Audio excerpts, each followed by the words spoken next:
పశ్చిమ బెంగాల్లో బీజేపీ ఒక్కొక్కరిని వేటాడుతుంది. ఈ దొంగలు దొరుకుతుంటే చిన్న చిన్న డ్రైవర్లు కూడా ఈరోజు 50 కోట్లు, 100 కోట్లు, 200 కోట్లు ఎలా మోసం చేశారో, ఏ విధంగా సంపాదించారో చూస్తుంటే ఒళ్ళు గగురు పొడుస్తుంది అసలు. ఎందుకంటే ఈ డబ్బు వెనుక ఎన్ని హత్యలు ఉంటాయో, ఎన్ని మానభంగాలు ఉంటాయో, ఎన్ని వెధవ పనులు ఉంటాయో వాటన్నింటినీ తలుచుకుంటేనే భయమేస్తుంది. నిన్న ఒకడు దొరికాడు కదా, మినార్ మండల్. ఈ మినార్ మండల్ అనేవాడు నార్త్ బెంగాల్ రోడ్ ట్రాన్స్పోర్ట్ కార్పొరేషన్లో బస్సు డ్రైవర్గా పనిచేసేవాడంట.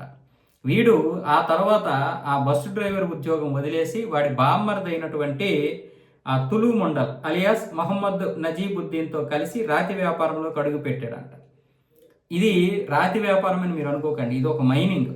ఈ మైనింగ్లోకి వీళ్ళు అడుగు పెట్టిన తర్వాత వీడు విచ్చలవిడిగా సంపాదించేశాడు. వీడి దగ్గర 28 కోట్ల రూపాయలు క్యాషే ఉంటే అక్కడ 5 మిషన్లు లెక్క పెట్టలేకపోయాయి.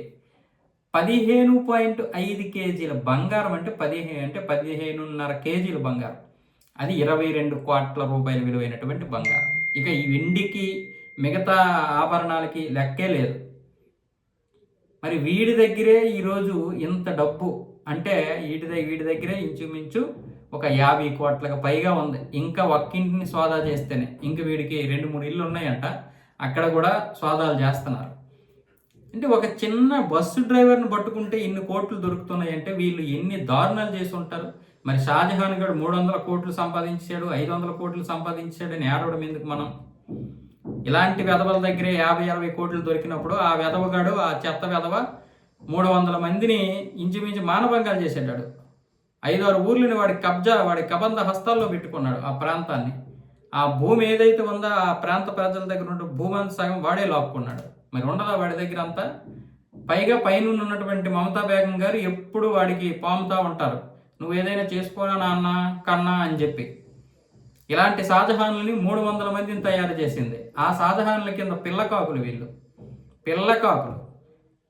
బీజేపీ వచ్చింది కాబట్టి ఈ వేటలు మొదలయ్యాయి, కానీ లేకపోతే వీళ్ళు ఇంకా ఎంత దోచుకునేవాళ్ళు. పైగా 4వసారి గెలిస్తే అరాచకాలు విపరీతంగా పెరిగిపోతాయి. ఇక నాకెవడు ఎదురులేడు అని ఆవిడ అనుకుంటుంది, ఇక మాకెవరు ఎదురులేడు అని చెప్పి ఆవిడ నీడ కింద వీళ్ళందరూ రాష్ట్రాన్ని దోచేసి హిందువుల్ని ఆ రాష్ట్రం నుండి తరిమేసేవాళ్ళు. చెప్తున్నారు కదా చాలామంది, మొన్న ఒకవేళ బీజేపీ గెలిస్తే మేము మా రాష్ట్రంకి వెళ్తామండి, లేకపోతే వెళ్ళలేమని చెప్పి ఎంతోమంది ఇప్పుడు సౌత్ ఇండియాలో పనిచేసిన వాళ్ళు, అలాగే మరికొన్ని రాష్ట్రాల్లో పనిచేసుకుంటున్నటువంటి వారు మాట్లాడారుగా, మనం విన్నాంగా. అప్పటికీ మన సొగులు పని చేయకపోతే ఏం చేయలేం మనం.